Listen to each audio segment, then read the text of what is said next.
好，那么因为豪雨重创中南部啊，赖清德说要成立云嘉南前进指挥所，而且下令党公职齐心救灾。上次又应该成立前进指挥所，没成立，那这次成立了，反而严重了，而且又来了哈，要这个齐心党公职要去救灾啊。那另外呢，赖清德说因为民进党今天开中常会，对大罢免的结果尊重接受啊，向所有支持者民团深深致歉啊。那另外呢，这个林右昌接受他的辞呈，由何博文代理民进党秘书长的职务。赖清德说感谢林右昌过去1年来的贡献啊。那另外呢，这个赖清德交给何博文代理党秘书长2个大任务，第一个呢在灾区协助人民复原，第二个在罢免区陪伴公民前行，就要继续干，罢免要继续干啊。那另外呢说本来昨天晚上要讨论这个检讨这个罢免啊，册立823啊，但是呢因为豪雨所以停开了啊。那另外呢，本来林右昌一提就跟他辞，但是昨天没有给他辞啊，所以呢又受伤了。不过今天给他辞了哈。那另外呢，正国会跟永援会民进党的派系呢定调要拥赖清德挺卓荣泰。那英系呢是说团结整队向前走大家继续忘掉过去，策立将来。王世坚对赖清德喊话说：罢团823撤案吧，823不要再去罢了。我已经在脸书讲了2次了。你要知道为什么搞到823，就因为你一直联署2阶联署不成嘛。就这几个区对民进党来讲不是那么容易的区。你第一个7260都联署成了，那个时候823这7个候选人没有联署成，所以拖到最后才把它联署成，就已经很艰困了。你连2阶10%都那么辛苦，你竟然达到25%，谈何容易呢？而且你第一个你声势那么大，通通全部输了，你干嘛去搞823呢？对不对？也不好，就灾情这么严重，关税问题马上来，国事如麻，你好好的去治国吧。所以呢，王世坚就说你是不是撤掉了？不要，当然现在已经成案了，也很难撤了。就是我就不宣布我不动员了嘛，我不参与不积极，还要什么秘书长何博文代理的去罢团，跟公民前行，还搞这个，那就是你还是要支持到底嘛。所以王世坚就说不要了。我们先看一下这个今天中常会的情况。没办法，我知道对于罢免投票的结果，许多人心里有失落，也有遗憾。民进党做的不够的地方，我要承担所有批评，也要向所有投入的公民团体与支持者深深致上歉意。面对8月23号即将到来的罢免投票，民进党会继续与每一位在罢区努力的公民并肩同行。我要请中央党部与各地的党公职全力支援公民团体，陪伴大家坚持到最后一刻，一起走完最后1里路。而林右昌秘书长日前已经向我请辞，我也接受了他的辞呈。我要请副秘书长何博文代理秘书长的工作，我要请博文带领党部同仁，确实完成我交付的2项任务，在灾区协助人民复原，在罢区陪伴公民前行。玉敏。我觉得民进党到现在还执迷不悟如果说赖清德最新的说法是这个代理的何博文，他还要继续跟公民站在一起，继续去推动823的这个罢免那真的我觉得整个民进党真的会赔下去现在民进党人间唯一清醒的叫王世坚我想他今天还苦口婆心要呼吁说，整个民进党真的不要再去搞大罢免这一次大罢免为什么民进党大失败？因为他就不得民心嘛，他不知道民众要什么嘛。我们刚刚讲说丹纳斯台风，这个整个风灾，这个是史无前例，100年来对于整个嘉义台南地区是重创。那么多的民众，他们的屋顶到现在还在漏水，他们的家还没有建好。前天整个嘉义又大淹水，台南也淹水，灾民苦不堪言。但是我们现在握有行政资源的这个行政团队在做什么？我很早就讲了，丹纳斯台风过后，你要有指挥官，你要设前进指挥所。你到了24天，昨天才宣布要成立前进指挥所。你们之前都在睡觉吗？你们到底在做什么？因为之前都在搞大罢免，之前赖清德一心一意只想要汉光演习，一心一意只想要过境美国纽约，没有把心思放在灾民身上嘛，所以这是民意的大反扑。他们现在看不出来，看不出来这样一个民意，而且你看他们现在各派系谈的是什么？拥护赖佐体系啊，这个还是过去的民进党吗？这一次的大罢免大失败，民进党的党主席赖清德，照道来讲应该要负起最大的责任。他们有一个议员，我觉得他还蛮有胆识的，第一时间就发文，他觉得林右昌真的是背了黑锅。为什么是林右昌死？他觉得最大的该死的人叫做赖清德，因为他的团结10讲，这几讲就是让大家看到这个总统他很多的说话都是有破绽，然后不切实际嘛。这一次的救灾，让所有这一些灾民怨声载道，离心离德，然后发起违反民主的、违反世界潮流这样的一个大罢免，让很多中间选民觉得台湾的民主不能迈向这样的一个独裁，所以是中间选民也投下了不信任票，而那个对象叫做赖清德，其实不叫林右昌。那结果他现在所有的检讨都不检讨赖清德，然后林右昌一个人背了锅，然后这件事情好像就到此为止。然后823呢还要继续搞这个7位委员的罢免。我只能说，民进党的堕落跟沉沦怎么这么的快？他执政久了之后，真的他以前党外的那一些改革的勇气跟胆识，通通都不见了。而且我觉得赖清德的政治判断是有问题的。你仔细看他整个的选举，他当立委、台南市长，他这次总统选举只是因为柯文哲跟侯友宜有2个候选人分掉票了，他有是40%而已啊。对啊，他并没有超过1半了。为什么说他政治判断有问题？823继续干就政治判断有问题，这是第一个。第二个，汉光演习，我那时候不是在讲吗？有史以来最大的汉光演习，他们的想法是说，汉光演习是要说你看看老共多可怕，要把台湾拿去了。我就想说，以前每次你就讲说国民党要吓我们台湾人啊，台湾两岸没有那么危险啊，你现在自己搞个汉光演习，还搞城镇战。以前汉光演习没有搞过城镇战呢，在沙滩就把共军统统歼灭了，还打到城镇战来。你让他特别年轻人，哇，这真的我遇到很多年轻人真的打上来了。那打上来他要怎么样？他要去当兵啊，那战场就在都市里面啊。对，你以前你说是国民党吓人是假的，都是骗人的。现在你自己印证是真的啊，而且打到城镇里面来了。你赖清德原来以为把在大罢免之前搞一个有史以来最大的汉光演习，是对他大罢免有用。我就想说他脑筋坏掉。我当时在本节目讲好几次啊，我说怎么会他大罢免有用呢？当然没用嘛，不相信。当然大罢免它是不是有很多原因呢？有好几个原因，这我认为也是其中的一个原因了。怎么不是呢？好，我们看王世坚讲什么。一直到今年年初中常会，我多次提起，我一再发言，我认为，不应该去做大罢免。希望这一次823总统能够以国家领导人的高度，站出来，那么宁愿得罪罢团的好朋友们，也要很清楚的拜托他们，感谢他们，跟他们说，为了国家的团结，社会不应该再撕裂。淑慧，对，这个王世坚显然太高估了赖清德的高度啊，他的高度应该跟我的高度是差不多而已啊。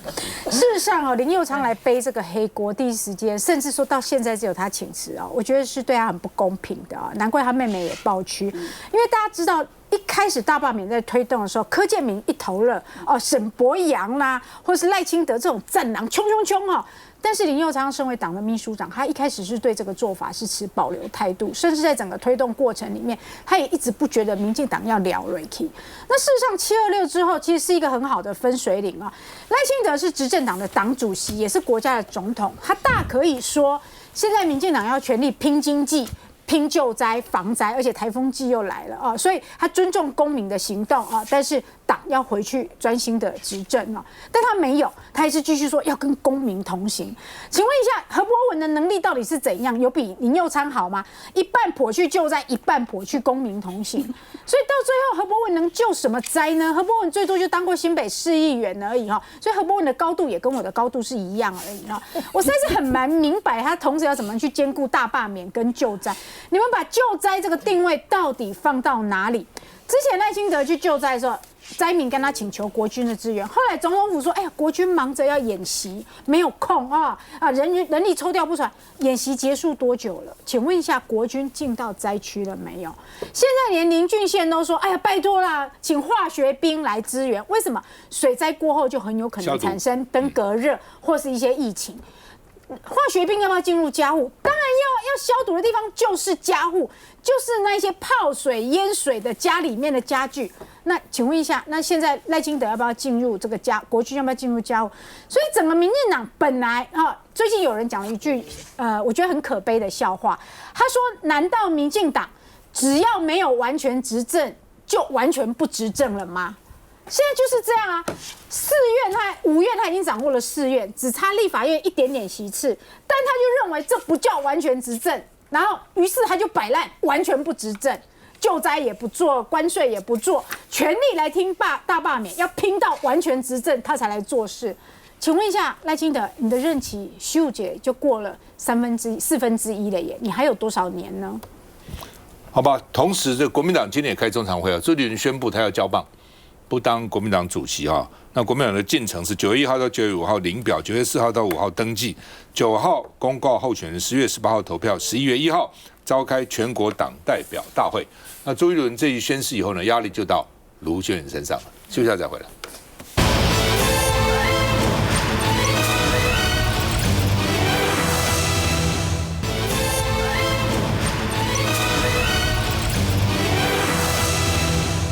好，民进党现在没有路线之争。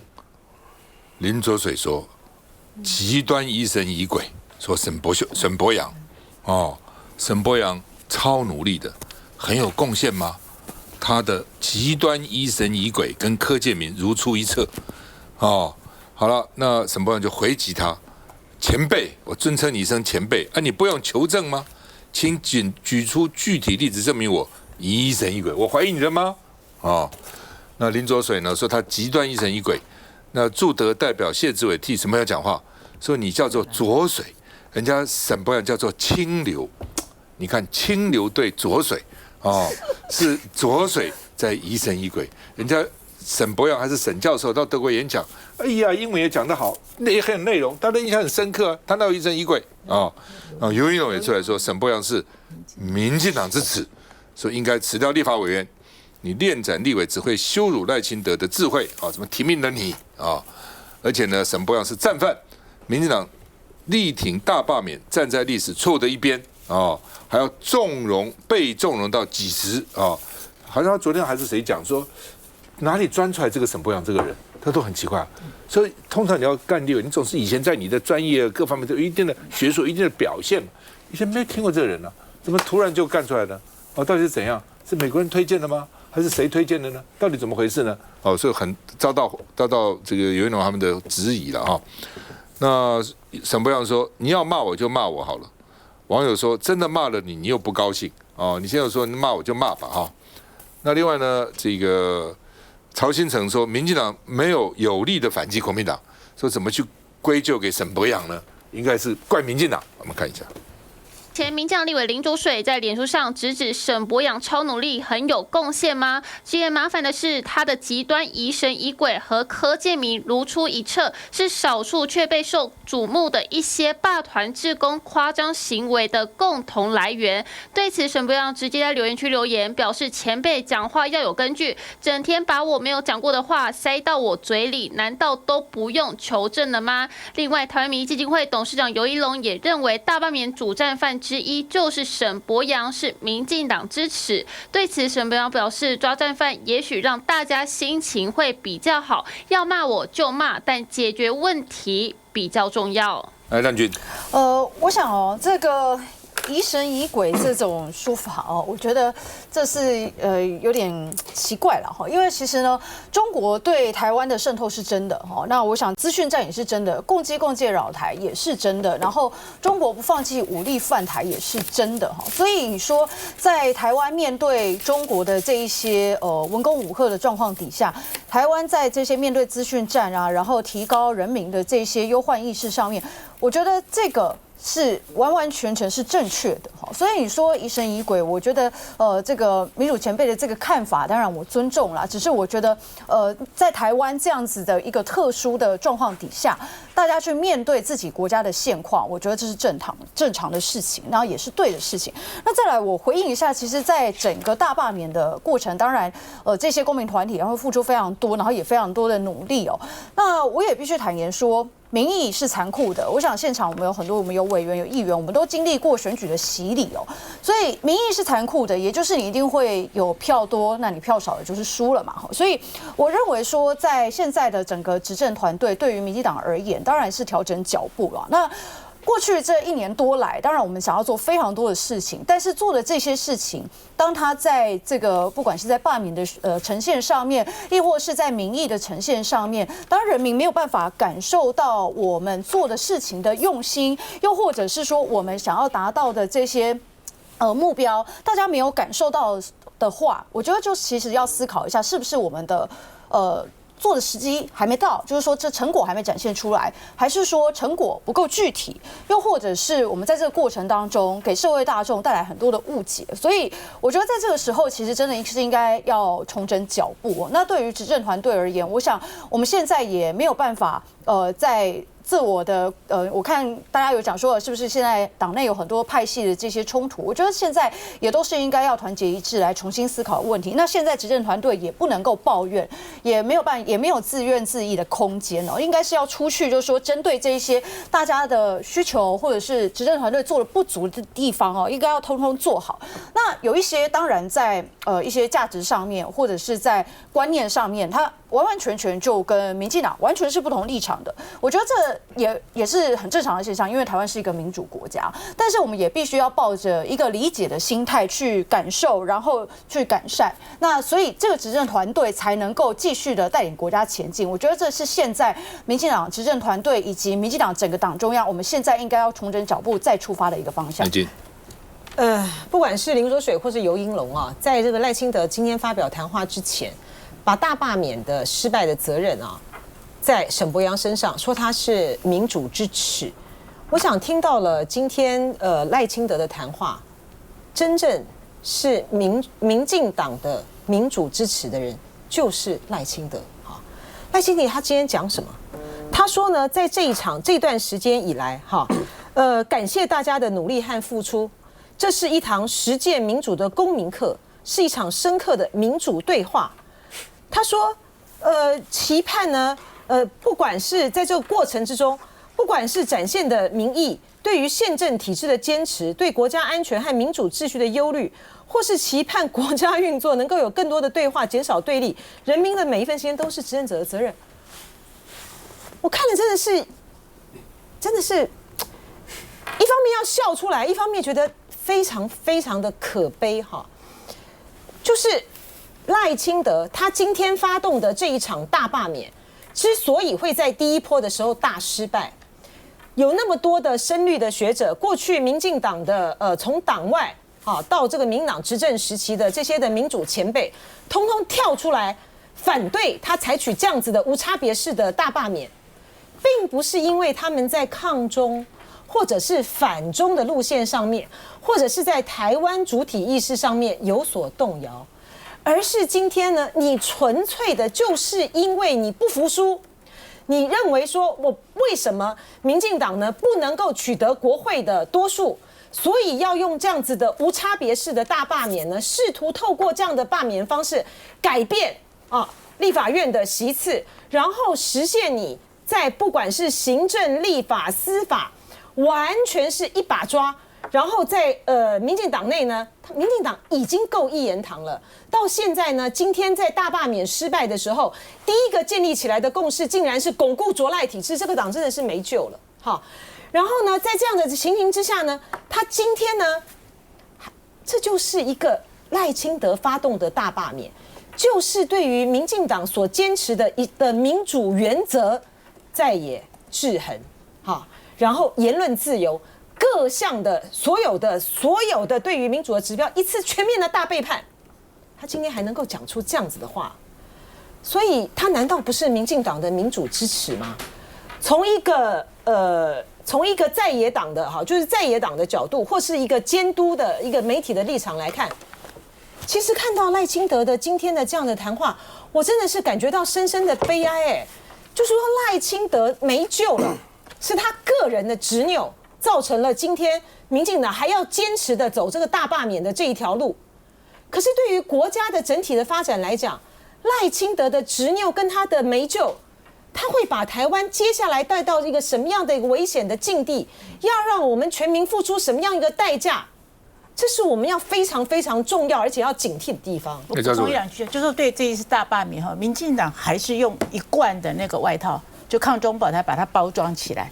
他打的是他的目的是这样，因为老柯到前一天还在讲嘛，你不出来投罢免的，你就是中共同路人嘛。但是人民却把这件外衣拿掉了。我觉得这次有个非常大意，就是你这张牌用太久了，而且不真，言行不一。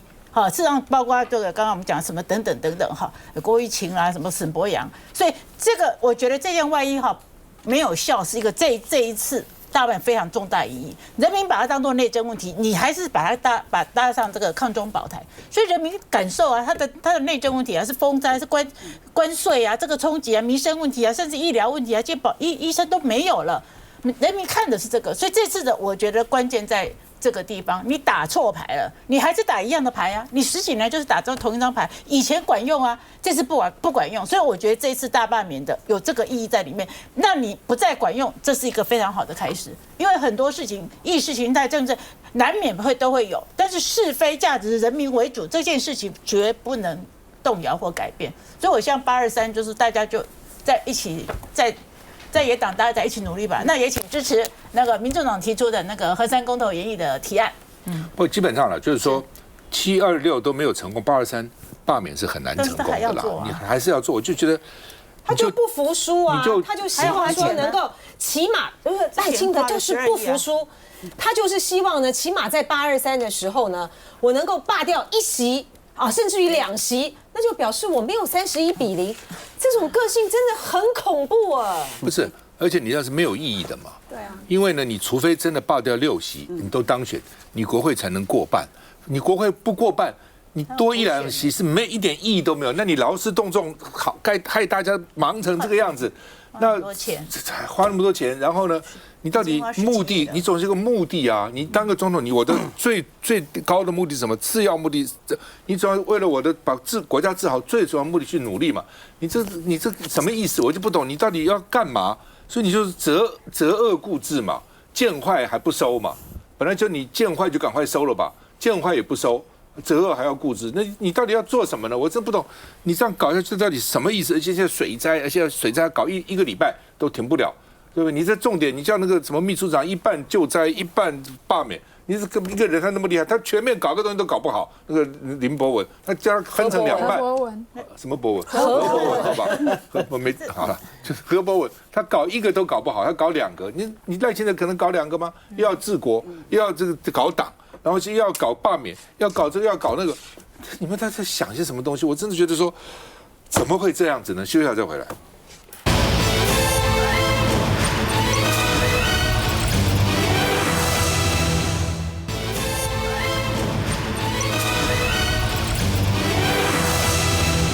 好，网络上充斥各种假的图卡说台中市要发4万块，新北要发3万块，那他们政府都很紧张，说不实啊，我哪要发？没有钱了，发什么不实讯息然后呢，这个许淑华议员在问蒋万说呢，你是不是要发2万块，要普发现金记者问蒋万说，现在是中央集权，中央集钱，中央苛刻地方的补助款，还要地方发钱，我哪有钱发那卢秀燕说呢，网络说他台中要发4万，造成的混淆，要澄清制止我觉得应该提告了，要赶快提告那另外呢，花莲议员，这是花莲议会通过的，27号普发5万那网络就开玩笑说，我们现在钱户籍来得及吗？一个人5万，4个人不是20万吗？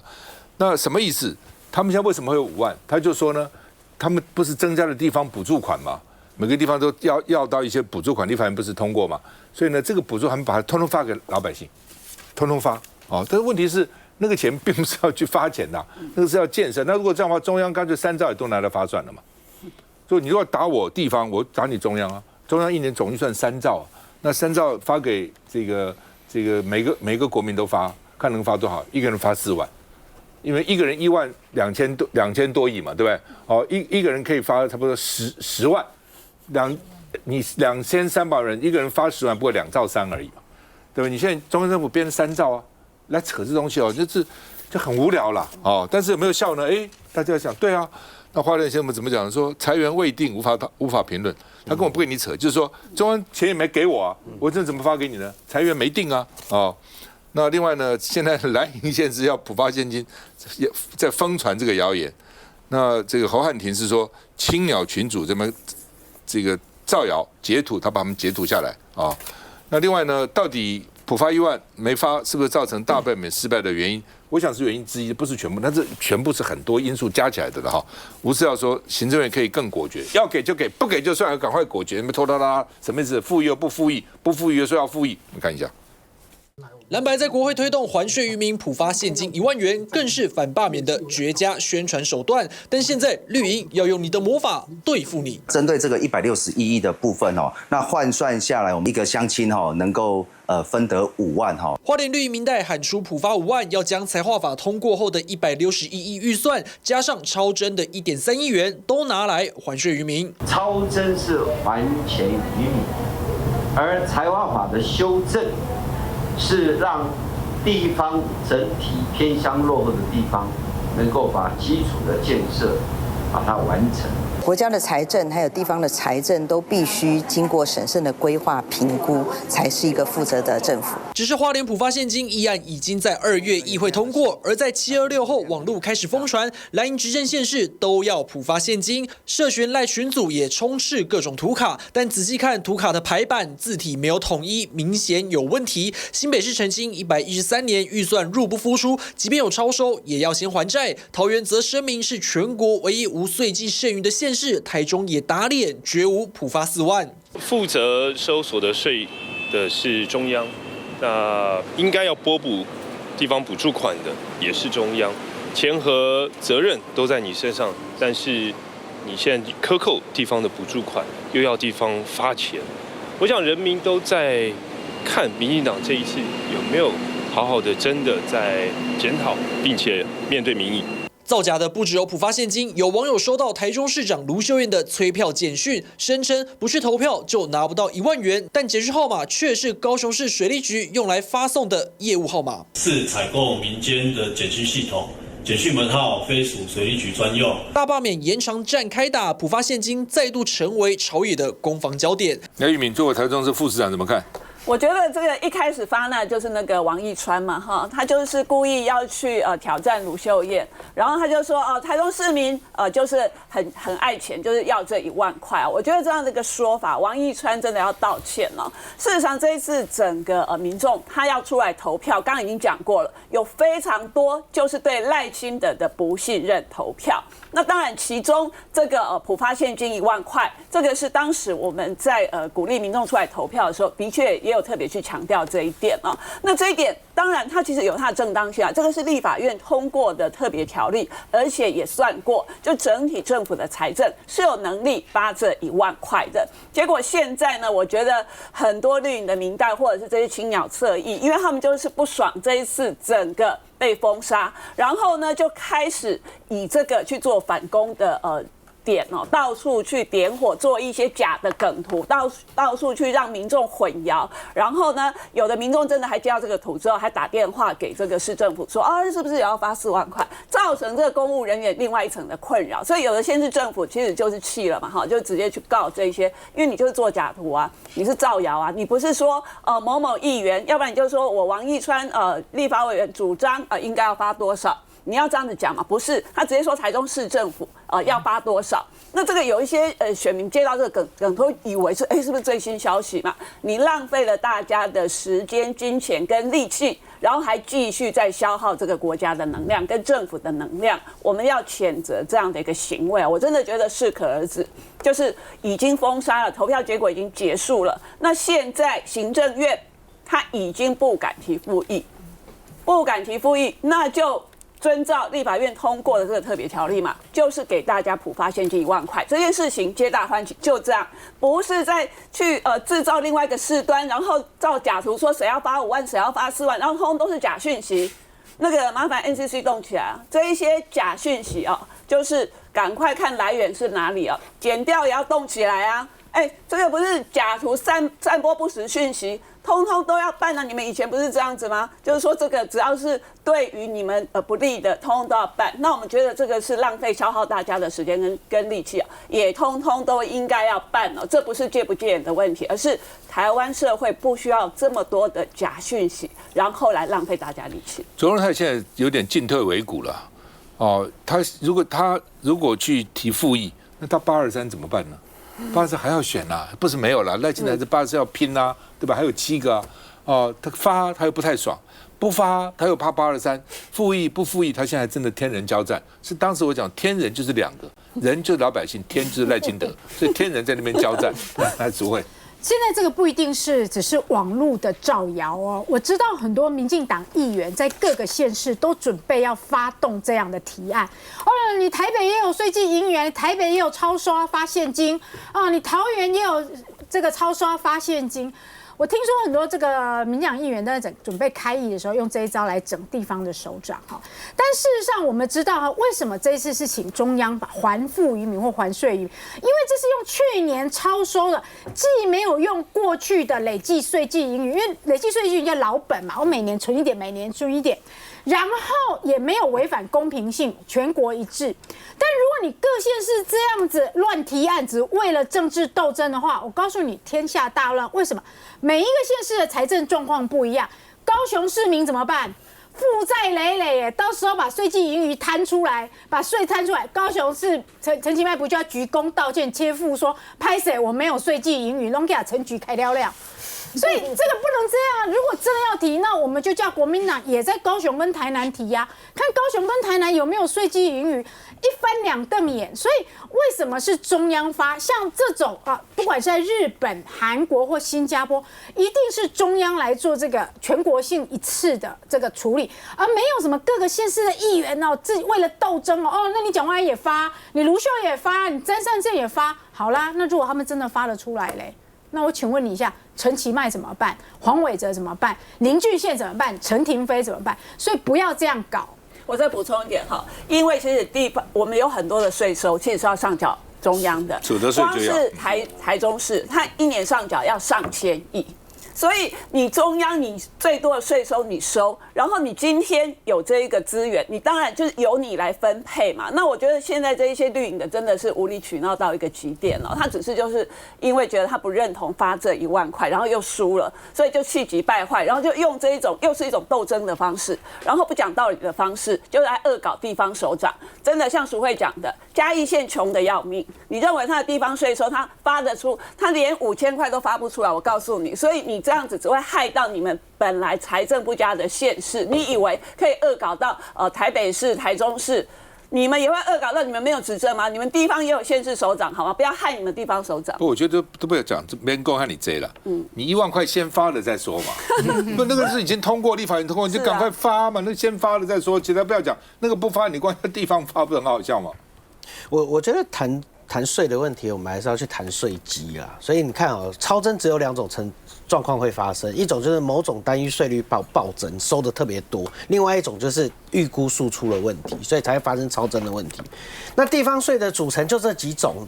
地方会出现爆额的超征，只有一种可能，就是房市交易对，就是房地产交易热络。台北市曾经出现过，高雄也曾经出现过，那也只有一点点，它那个数字也不足以到说要拿来还到全民这上面来，反而是我觉得这一次你仔细看，就是说为什么我们去讲说超征的税收要还税，要还给民众了？我是比较不支持还税于民的说法，因为95%的税是5%的人在缴。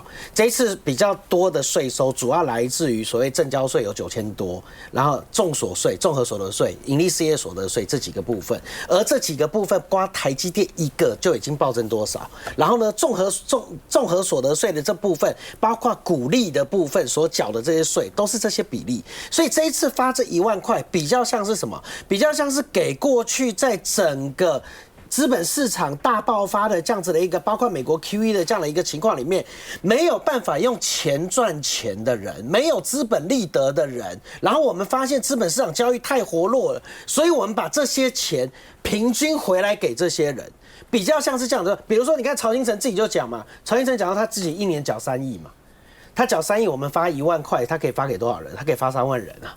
那有多少人缴税是不超过1万块钱的？那平均下来的整个我们证交税的平均，每个人大概是缴3万块的税啦。所以我觉得这是一个补贴的方式。那民进党政府应该要看清楚这一点，也就是说，真的在你过去的这执政上面，看起来那么活络的股市，其实有很多人是被落掉的，有很多中小企业也被落掉了。你只要不是电资通产业的，你不是所谓的这个在资本市场非常交易活络的这些人，其实在过去的这几年里面，他们过得真的没有比较好。而这1万块其实是政府看到我们超征的这些，所以我们来做一个平衡。你如果用这个角度来看，我不相信民进党会反对这件事情。但是现在我们讲说把这些超征的税收还回去，你的税基从哪里来，就把它还到哪里去。那这个部分我们就是拿来补贴这些弱势嘛。你刚讲曹先生说要交税，我讲郭台铭。郭台铭去年股利收了100亿，要交28亿的税。是啊，所以他一个分离课就要交28亿，他一个就抵了多少人？一个人就28亿啊！休息一下再回来。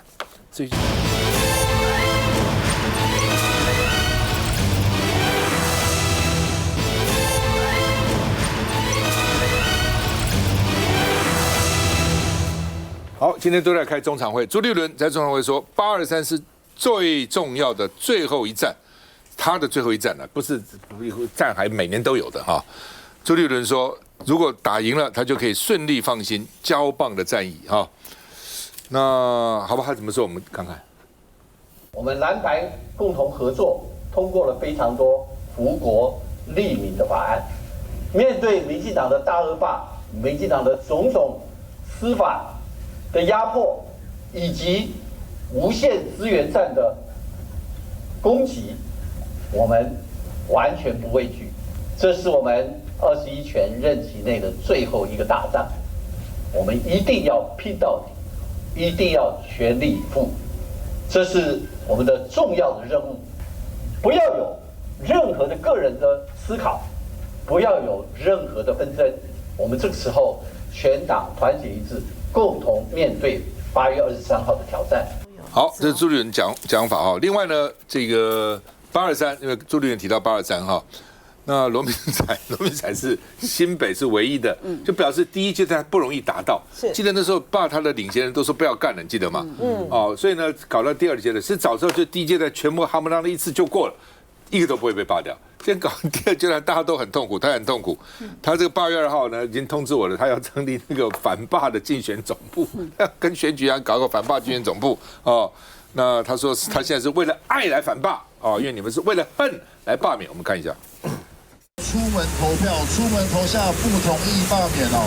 一早7点，尽管下着大雨，国民党立委罗明才依然站上街头催不同意罢免票，因为823 7席立委被集中火力锁定，让立委8连罢的罗明才一一向选民鞠躬恳托。为了爱北北基桃园，唯一的最后823的1席保卫战，我们一定要守住。最后有更多的臭博、奥博、暖博，所以我们一定要集合大家的力量。7月6号，罗明才迅速开始站路口扫街，毕竟双北大罢团队要全力进驻新店，不止罢免徐小新团队已经50位志工去帮忙，罢免叶元之、王宏威、赖世宝团队也确定会前往支援。罢免罗明才团队紧锣密鼓练挥旗展开陆战，另一头中台湾南投罢团也召开共识会议，拟定之后的大战略。先前的罢免恐龙也已抵达战场。罢团动作快，加上民进党团已联系各党部主委作战，国民党起步当然不能输。被锁定重点罢免的立法院副院长江启臣，一早也邀请少棒选手到立院拉近跟在地距离。代表台中，欢迎各位。代表台中4字耐人寻味。自家立委叶元之也说，江启臣被列为头号目标，因为这场823战役就是台中市长的前哨战。我相信人民的智慧或7月26号的这个投票。人民都一再的用选票告诉为政者，希望国家安定。而成功挺过726的24位蓝委也没闲着，除了原先的板坝看板会全部变成宣传核三公投，党团更会全数动员任务编组前往7区助攻，排除用任务编组的方式，大家认养的方式，我们有区域联防。而且呢，我们全部的立委都会投入。再战823罢免，蓝营喊出再赢一次，要力拼1席都不能少。好，江启臣这次也被罢了哈。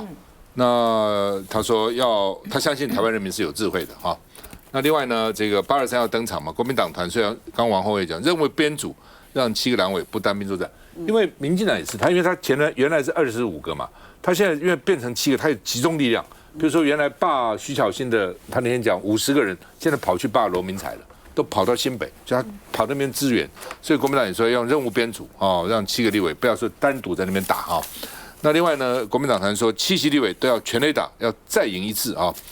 那另外呢，民众党说公投要同意，罢免不同意，因为823两个投在有罢免的选区，在没有罢免选区很单纯的哈，在有罢免选区，一个是投公投，一个是这个罢免，所以呢，民众党说公投要同意，罢免不同意到时候还有免得，尤其在比较偏远地区，有些人可能会搞混了哈。那另外呢，国民党团也说要力挺民众党的核三研议公投，因为这案是核三的哈。那另外呢，这个因为行政院没有意见书，所以黄国昌说赖总统是纵容卓荣泰摆烂，你都有个意见了，你的行政院意见是什么？你都没有意见哦。来，这个赵志伟，这个。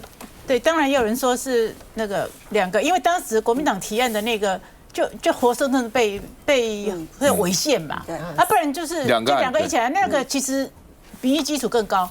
我们的核三是70%哦，我们有做民调，那个大概face 大概8-9成以上，所以这个部分我们会想办法在宣传上在，因为我们有100场的那个演讲，这个会弄得清楚，大家不要担心，就是还是要合作，这个议题还是要合作。那个8个席次，我想说是7个。我想后来我其实一直有个疑点，其实他们刚开始一定有很多不足的去补嘛，一直补到第二。那不补的当中，其实绿营本说去罢蓝的那个部分也有死亡连数，也有很多的一个状况，但是都被中选会非常全部都 cover 掉了，就是他那种效应真的才造成说不然。我们说真的，要罢掉一个蓝的，罢掉一个绿有问题吗？有问题吗？没有问题呀。大家投跳起来都会有那个实力，但是如果在中选会那一关就处理掉的那个寒蝉效应跟妈妈因为他孩子被这个大概大家这样一处理一下，后来大家才会变成说为什么？我不是说结果，我说刚开始送出来的时候为什么24-0？我们都不相信说一定24比多少嘛，所以中选会这很过分。那中选会对于这个公投的那个我们也很有意见。公选会他只能做规格形式上的处理，他凭什么否决这个公投？他不是公审会啊，他不是公审，他不是早期，这个都废掉了。是立法院通过的。对，是在立法院通过啊，所以那个李进勇是很有问题的。李进勇就是一直我们都看得很清楚了，就是这样子。亮君，我想在823当然除了这个7席立委的罢免案之外我想还有一个很重要，就是刚刚大家一直提到的有关核三研议的公投。那这个是全台湾大家都应该要来去投票的那但是确实也在这个时候呢，民进党当然今天。赖清德主席已经在中常会有提到，接下来823与公民同行，但是我想另外一个部分就是有关行政团队在核三研议公投上面大家的这个立场跟说明，我想应该在能源政策上面也要清楚的跟国人来去说明说，包含核三研议里面涉及到核安的部分，那行政团队现在目前的想法跟因应状况是如何？我想在整个立法院里面呢，大家再去讨论这些。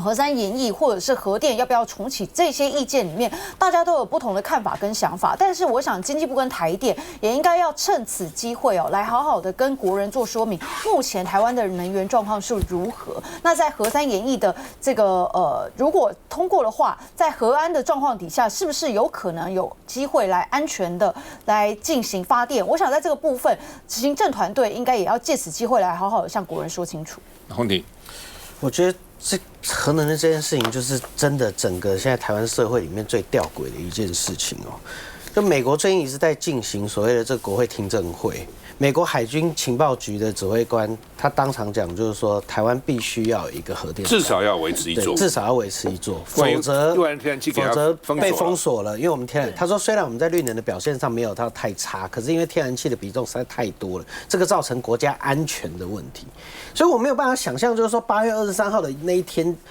一直主张抗中保台，一直主张要保卫国家的人，然后他要去投所谓的说反对核3研议，那这个，所以我们还是回到就是说，我希望我们的民众看事情都是以目的论来看。如果我们真的要保护这个国家，怎么样对这个国家好最重要，而不是一天到晚接受到政客的这些操弄。事实上，你可以发现，主张抗中保台的人，他不主张核能，不主张台湾的能源国家安全，这实在是莫名其妙。所以我当时有讲说，蓝营如果真正的是跟北京好，就应该主张台湾全部用天然气算了。是啊，一封锁你就完蛋了嘛。来，南京。民进党到目前为止并没有去宣传说核3研议要大家投不同意啊，没有表态意见呢。但而且他甚至也没有意见，对，而且甚至于一开始的时候呢，他连辩论的地方他都没有要提人，只是后来觉得这样太难看了，所以就让台电让曾文生他们出来。所以说，我觉得民进党打的算盘呢，因为美国的压力实在太大了。所以呢，他就是要借着这次的核3研议的公投来解套，那就会是使得民进党呢，在823的这场投票的这个上面，它就出现比较分裂的一个状态。最有可能的情形，就是因为呢，823呢，他现在呢，反正罢团不完了嘛，那赖清德今天又下令了，民进党的中央从这个中央到地方都要全力的去弄823的时候，国民党真的不能掉以轻心，一定要让赖清德再失败一次。来，朱慧，赖清德跟民进党一直说与公民同行哈，我想请问一下，投同意票、同意罢免的也是公民，不同意罢免的是公民，为什么你不选择跟多数的公民同行呢？难道台湾真的一半的反对你的人就不是公民吗？他也是啊，好，但我现在对公投我其实很忧虑，当年以核养绿的公投是高票数的民众是支持的，但他就是不落实啊，所以我觉得遇到这种赖。